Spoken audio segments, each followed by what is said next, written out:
হযরত Ubaidullah রাদিয়াল্লাহু তাআলা আনহু থেকে বর্ণিত, তিনি বলেন, একদিন রাসূলুল্লাহ সাল্লাল্লাহু আলাইহি ওয়াসাল্লামকে জিজ্ঞাসা করলাম, ইয়া রাসূলুল্লাহ, আমি কি সারা বছর রোজা রাখতে পারবো?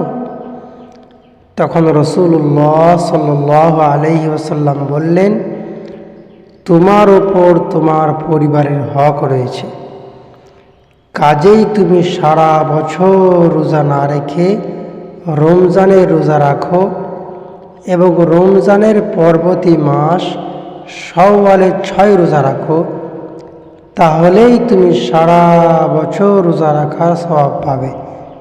তিরমিজি শরীফ 1 খণ্ড পৃষ্ঠা নম্বর 1534।